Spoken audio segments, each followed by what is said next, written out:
Hi ಎಲ್ರಿಗೂ ನಮಸ್ಕಾರ. ನಾನಿವಾಗ ಚಾರ್ಮಾಡಿ ಘಾಟ್ ಮೇಲಿದ್ದೀನಿ. ನಾನಿವಾಗ ಹೊರಟಿರೋ ಜಾಗದ ಹೆಸರು ಗಡಾಯಿಕಲ್ಲು ಅಂತ. ಅದು ಸುಮಾರು ಒಂದು 1300 ಸ್ಟೆಪ್ಸು ಹತ್ತಿ ಟ್ರೆಕ್ ಮಾಡಬೇಕು. ಅಲ್ಲಿಗೆ ಹೋಗೋಣ ಅಂತ ಹೊರಟಿದ್ದೆ. ಸ್ವಲ್ಪ ಹೊತ್ತು ಬ್ರೇಕ್ ತಗೊಳ್ಳೋಣ ಅಂತ ಇಲ್ಲಿ ನಮ್ಮ ಟೂತ್ಲೆಸ್ನ ಇಲ್ಲೇ ನಿಲ್ಲಿಸ್ಕೊಂಡು ಈ ವ್ಯೂನ ನೋಡ್ತಾ ಇದ್ದೆ. ಇನ್ನು ಮುಂದೆ ಇದೆ.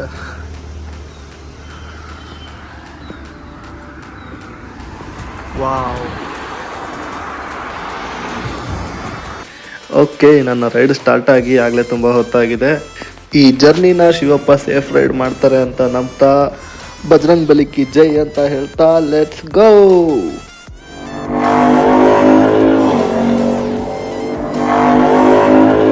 ನಾನು ಇದೇ ರೋಡಲ್ಲಿ ಹಿಂಗೆ ಬಂದೆ. ಇಲ್ಲೊಂದು ಫಾಲ್ಸ್ ಹರಿತಿರೋದನ್ನ ನೋಡಿದೆ. ಹೇಗೆ ಕಾಣಿಸ್ಬೋದು ಅಂತ ನೋಡೋದಕ್ಕೆ ಗಾಡಿನ ಇಲ್ಲೇ ಸೈಡ್ಗೆ ಹಾಕ್ಬಿಟ್ಟು ಬಂದಿದ್ದೀನಿ. ಸಕ್ಕತ್ತಾಗಿದೆ ಮಾತ್ರ. ಕೆಳಗೆ ಹೋಗೋದಕ್ಕೆ ಏನಾದರೂ ದಾರಿ ಇದ್ದಿದ್ರೆ ಹೋಗ್ಬಿಡ್ತಿದ್ದೆ. ಸುತ್ತಮುತ್ತ ಕೆಳಗೆ ಹೋಗೋದಕ್ಕೆ ಎಲ್ಲೂ ದಾರಿ ಇಲ್ಲ. ಬಿಸಿಲು ತಲೆ ಸುಡೋ ಮುಂಚೆ ಬೇಸ್ ಕ್ಯಾಂಪ್ ಸೇರ್ಕೋಬೇಕು. ಸೊ ನಮ್ಮ ರೈಡನ್ನ ಕಂಟಿನ್ಯೂ ಮಾಡೋಣ.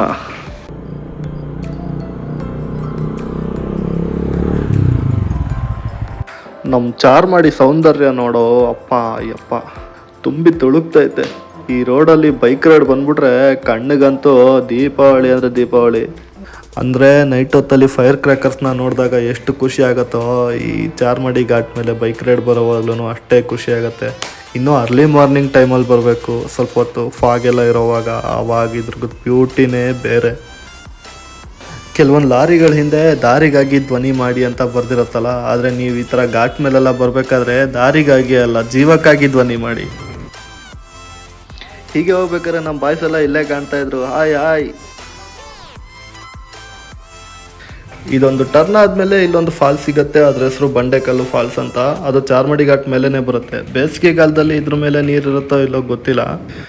ಮಾನ್ಸೂನಲ್ಲಿ ಅಂತೂ ಇದು ಫಾಲ್ಸ್ ಅಂತ ಸುರಿತಾ ಇರುತ್ತೆ.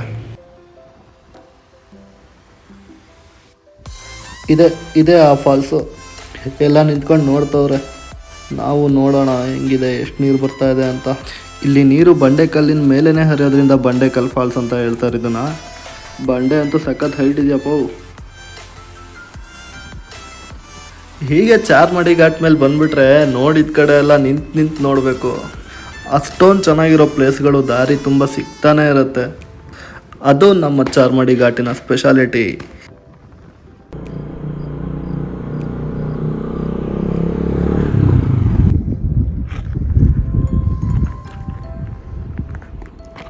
ವಾವ್, ನಮ್ಮ ಚಾರ್ಮಾಡಿದು ಬ್ಯೂಟಿ ಕಮ್ಮಿನೇ ಆಗಲ್ವಾ ಅಂತ. ಬೆಟ್ಟಗಳದು ಸಾಲು ಸಾಲು ಬೆಟ್ಟಗಳನ್ನ ನೋಡೋದ್ರಲ್ಲೇ ಒಂದು ಮಜಾ ಇದೆ.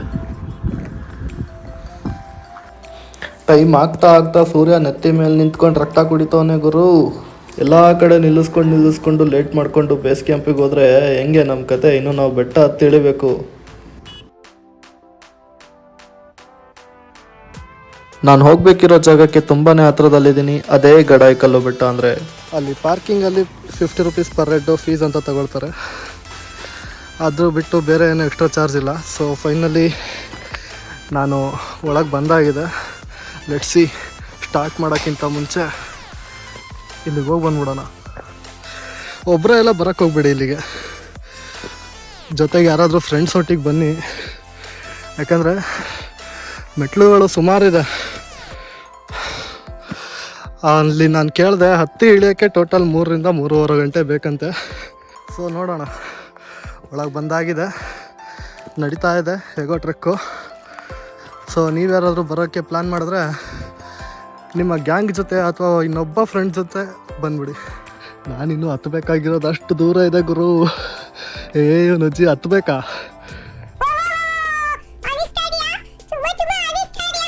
ನಾನು ಇಲ್ಲಿ ತನಕ ಒಂದು 1/4% ಕವರ್ ಮಾಡಿರ್ಬೋದು ಅಷ್ಟೇ.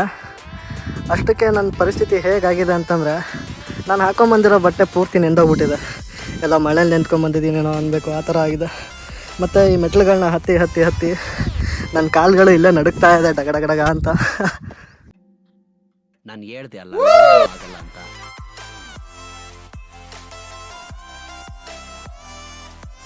ಇಲ್ಲಿ ಇರೋದು ಗುರು ರಿಯಲ್ ಅಡ್ವೆಂಚರು, ರಿಯಲ್ ರಿಸ್ಕು. ಅಂದರೆ ಹಿಂದೆ ನೋಡಿದ್ದೆಲ್ಲ ಮೆಟ್ಲುಗಳನ್ನು ಚಿಕ್ಕ ಇದ್ವು. ಇಲ್ಲಿ ಕಾಣಿಸ್ತಾ ಇರೋ ಒಂದೊಂದು ಮೆಟ್ಲು ಕೂಡ 1.5-2 ಅಡಿ ಇದೆ.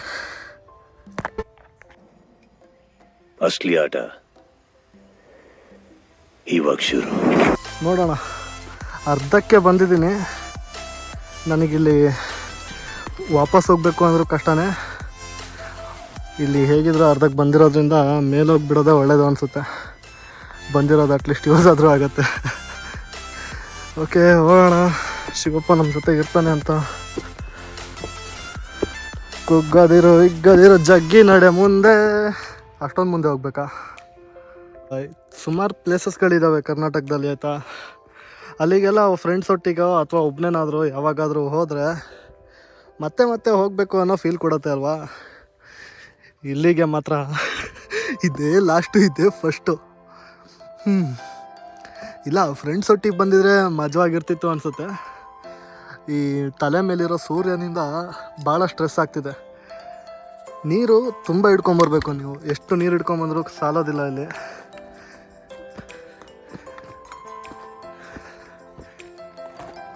ಎಷ್ಟು ಗಂಟೆ ಬಂದಿದ್ದು ಬ್ರೋ ಬೆಳಿಗ್ಗೆ ನೀವು? 9 ಗಂಟೆ. ತುಂಬ ಜನ ಹೌದಾ? 9 ಗಂಟೆಗೆ ಬಂದವರಲ್ಲ, ಈಗ ಇಳಿತಾ ಇದ್ದಾರೆ. ನಾನು 12 ಗಂಟೆಗೆ ಹತ್ತಿ ಯಾವಾಗ ಇಳಿತೀನಿ ಅಂತ ಗೊತ್ತಿಲ್ಲ. ಇನ್ನೇನು ಇಳಿಯೋ ಟೀಮಿಗೆ ಅವರೇ ಫೋನ್ ಮಾಡಿ ಹೇಳ್ತಾರೇನೋ, ರಕ್ಷಿತ್ ನಿಂಗೊಂದು ಚಾಪೆ ದಿಂಬು ಕೊಡ್ತೀವಿ, ಅಲ್ಲೇ ಮಲ್ಕೊಂಬಿಡು ಅಂತ. ಓಹೋ, ಈ ಮೆಟ್ಲುಗಳು ತುಂಬ ಚಿಕ್ಕದಾಗಿದೆ. ಅಲ್ಲಿ 2 ಅಡಿ ಮೆಟ್ಲು ಹಾಕೋ ಬದಲು ಅಲ್ಲಿಂದ ಸ್ವಲ್ಪ ಸೈಜ್ ತಗೊಂಬಂದು ಇಲ್ಲಿ ಹಾಕ್ಬಿಟ್ಟಿದ್ರೆ ಆಗಿರೋದಾ?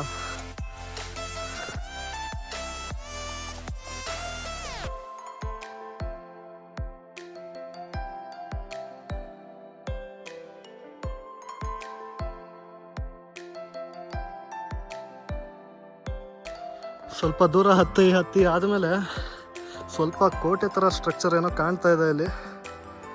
ಮೇ ಬಿ ಇಲ್ಲಿಗೆ ಈ ಕೋಟೆಗೆ ಇದೇ ಇನಿಷಿಯಲ್ ಪಾಯಿಂಟ್ ಅನಿಸುತ್ತೆ. ಸೊ ನೋಡೋಣ. ಹೇ ಮುಗೀತಾ ಸ್ಟೆಪ್ಸು? ಇಲ್ಲಿಂದ ಈ ಥರ ಅಪ್ಪತ್ಕೊಂಡು ನಡ್ಕೊಂಡು ಹೋಗೋದು ಅಂದರೆ ಇನ್ನೂ ಒಳ್ಳೆಯದ. ಹೇ ಮೆಟ್ಲಿಲ್ಲ ಅಂತ ಖುಷಿ ಅದ. ಆದರೆ ಮೆಟ್ಲು ಬದಲು ಈ ಥರ ಕಲ್ಲು ದಾರಿ ಇದೆ. ಓಕೆ, SDM ಅಂತಂದರೆ ಶ್ರೀ ಧರ್ಮಸ್ಥಳ ಮಂಜುನಾಥ ಅಂತ ಅನಿಸುತ್ತೆ. ಯಾಕಂದರೆ SDMIT ಅಂತ ಒಂದು ಕಾಲೇಜ್ ಕೂಡ ಇದೆ. ಬರೀ ಇಲ್ಲಿ ಮಾತ್ರ ಅಲ್ಲ ಗುರು, ಇಲ್ಲಿ ನೋಡಿಬಿಟ್ರೆ ಬೆಟ್ಟನೇ ಕೆತ್ಬಿಟ್ಟಿದ್ದಾರೆ. ಆರ್ಟ್ ಸಿಂಬಲ್ ಎಲ್ಲ ಹಾಕಿ ಖುಷಿ IM ರಾವಿ. ಏನಪ್ಪ ರವಿ, ಖುಷಿನ ಮದುವೆ ಆಗಿದೆಯಾ? ಯಾವಾಗ ಖುಷಿಯಾಗಿದೆಯಾ? ಯಾಕ್ರೋ ನಮ್ಮಂಥವ್ರು ಹೊಟ್ಟೆ ಉರಿಸ್ತೀರಾ? ಇದನ್ನೆಲ್ಲ ಒಳ್ಳೆ ಕಪಲ್ಸ್ ಮಾಡೋ ಕೆಲಸ ಅಲ್ಲ ಇದು. ಭಾಳ ಚಪ್ರಿ ಕಪಲ್ಸ್ ಇರ್ತಾರಲ್ಲ, ಅವರೇ ಮಾಡೋದು. ಅಲ್ಲಿ ಇಲ್ಲಿ ಹಾರ್ಟ್ ಸಿಂಬಲ್ಗಳನ್ನ ಬರ್ದು, ಅವ್ರ ಹೆಸರು ಇವ್ರ ಹೆಸರುಗಳನ್ನ ಬರ್ದು. ಇದನ್ನ ಬಿಟ್ಟ ನಾನು ಮೇಲೆ ಹೋಗ್ಬೇಕಾಗಿರೋದು. ತುಂಬ ಅನುಮಾನದಲ್ಲಿ ಬಂದೆ, ಹೋಗ್ತೀನೋ ಇಲ್ವೋ ಅಂತ. ಆಲ್ಮೋಸ್ಟ್ ಟಾಪ್ ರೀಚ್ ಆಗಿದ್ದೀನಿ. ಎಲ್ಲಿಂದನೋ ನೀರು ಬರ್ತಾರೆ, ಒದ್ದೆ ಆಗಿದೆ. ಈ ಬೆಟ್ಟ ಅಲ್ಲಾಡ್ಸಿದ್ರೆ ಬೀಳಲ್ಲ ತಾನೆ ನನ್ನ ಮೇಲೆ? ಇಲ್ಲ, ಯೋಚನೆ ಮಾಡಬೇಕು ಗುರು. ನಮ್ಮಪ್ಪ ಹಂಗಿರೋದು, ನಾನೊಬ್ಬನೇ ದೊಡ್ಡ ಮಗ. ಹತ್ತು ಐಸ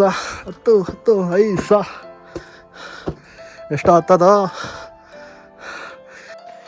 ಯಾರು ಮರೆ ಇಲ್ಲಿಂದ ಇಂಜಿನಿಯರು? ಒಂದು ಸ್ಟೆಪ್ ಹಾಕಕ್ಕೆ ಬರಲ್ಲ. ಮುಂದೆ ಮತ್ತೆ ಬಿಸಿಲಿರೋ ಥರ ಕಾಣ್ತಾ ಇದೆ. ಆ್ಯಕ್ಚುಲಿ ಇದು ಚಳಿಗಾಲ. ಇಷ್ಟೊಂದೆಲ್ಲ ಬಿಸಿಲು ಯಾಕಿದೆ? ನಿನ್ಗೆ ಒಳ್ಳೇದಾಗ್ತದೆ, ನಿನಗೆ ಸೂರ್ಯ ಒಳ್ಳೇದಾಗ್ತದೆ ನಿನಗೆ.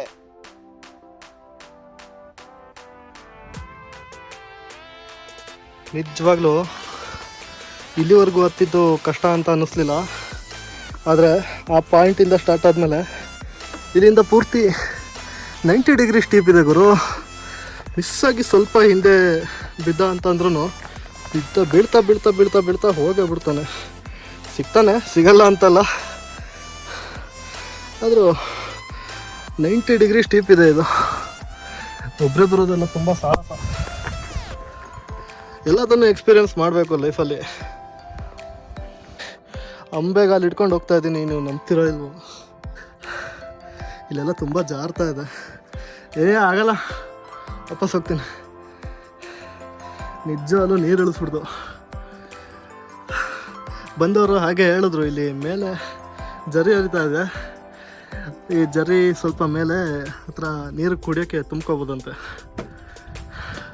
ಅದೆಲ್ಲಿದೆ ನೋಡಿ, ಅದು ಸಿಕ್ಕಿದ ತಕ್ಷಣ ಅಷ್ಟು ನೀರನ್ನು ಒಟ್ಟಿಗೆ ಕುಡಿದ್ಬಿಟ್ಟು ಮತ್ತೆ ಹೊಸದಾಗಿ ತುಂಬಿಸ್ಕೋತೀನಿ. ಮೇಲೆ ಒಂದು ಜರಿ ಹರಿತಾ ಉಂಟು, ಅಲ್ಲಿ ಕುಡಿಲಿಕ್ಕೆ ನೀರು ತುಂಬ್ಕೋಬೋದು ಅಂತ. ಫೈನಲಿ ಆ ಜರಿ ಸಿಕ್ಕಿದೆ ನನಗೆ. ಬಾಟ್ಲೆಲ್ಲ ಖಾಲಿ ಮಾಡಿಬಿಟ್ಟೆ ನನಗೆ ಇದನ್ನ ನೋಡಿದ ಖುಷಿಲಿ. ತುಂಬ ತಣ್ಣಗಿದೆ ಮಾತ್ರ. ಇದಾದಮೇಲೆ ನೆಕ್ಸ್ಟು ಎರಿಮೈ ಫಾಲ್ಸ್ಗೆ ಹೋಗಬೇಕು ಅಂತ ಅಂದ್ಕೊಂಡಿದ್ದೆ. ಅಲ್ಲೇನೋ 4 ಗಂಟೆಗೆಲ್ಲ ಕ್ಲೋಸು ಅಂತ ಹೇಳ್ತಾ ಇದ್ದಾರೆ. ನೋಡೋಣ, ಈಗ ಆಲ್ರೆಡಿ ಟೈಮ್ ಆಗಿದೆ. ಒಂದು ಟೈಮ್ ಎಷ್ಟಿರ್ಬೋದು ಇವಾಗ, 1:15 ಆಗಿದೆ. ಸೊ 12 ಗಂಟೆಗೆ ಹತ್ತಿದ್ದು 1:15 ಆದರೂ ಇನ್ನೂ ಟಾಪ್ ರೀಚ್ ಆಗಿಲ್ಲ. ಯಾವುದೋ ಪಾಳು ಬಿದ್ದು ಬಂಗ್ಲೆ ಇದ್ದಂಗೆ ಇದೆಯಲ್ಲ ಇಲ್ಲಿ. ಇದು ನೋಡೋಕೆ ನಾನು ಇಷ್ಟು ದಮ್ಮೇಲೆ ಬಂದಿದ್ದು.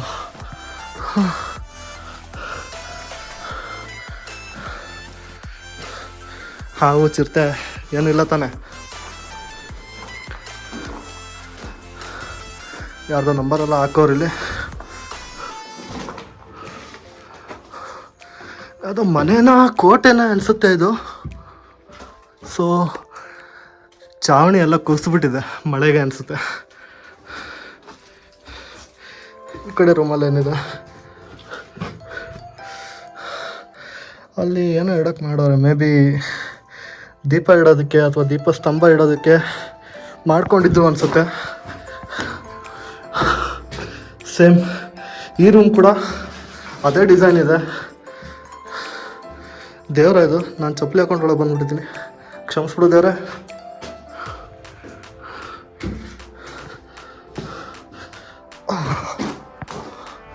ಸೊ ನೆಕ್ಸ್ಟು ಹೀಗೆ ಹೋಗ್ಬೇಕಾ ಹೀಗೆ ಹೋಗ್ಬೇಕು ಅನಿಸುತ್ತೆ.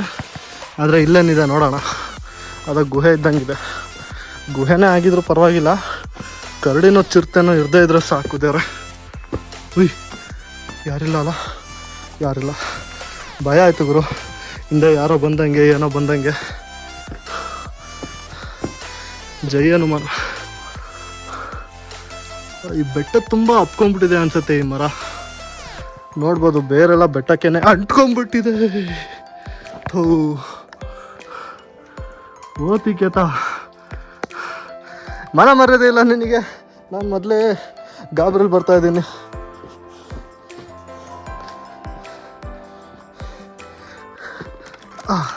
ಇಳಿಯೋಣ. Ayyappa, finally I am on top of Gadayikallu peak. ಇಷ್ಟು ಮೇಲೆ ನಿಂತ್ಕೊಂಡು ಕುತ್ಕೊಂಡು ಏನಾದರೂ ಹೇಳೋಕ್ಕೆ ಇಷ್ಟಪಡ್ತೀಯಾ ಅಂತ ಯಾರಾದರೂ ಕೇಳಿದ್ರೆ ನಾನು ಹೇಳೋದು ಒಂದೇ ಮಾತು, ಬಜರಂಗ್ ಬಲಿ ಕಿ ಜೈ. ನೋಡ್ಬೋದು, ವ್ಯೂ ಸಕ್ಕತ್ತಾಗಿದೆ ಮಾತ್ರ. ಕ್ಯಾಮ್ರಾ ಕಣ್ಣಿಗೆ ಅಷ್ಟು ಕಾಣಲ್ಲ. ಟೈಮ್ ಆದಾಗ ನೀವು ನಿಮ್ಮ ಫ್ರೆಂಡ್ಸು ಯಾರಾದರೂ ಕೂಡ್ಕೊಂಡು ಬನ್ನಿ. ಆದರೆ ದಯವಿಟ್ಟು ಒಬ್ಬರೇ ಮಾತ್ರ ಬರಬೇಡಿ.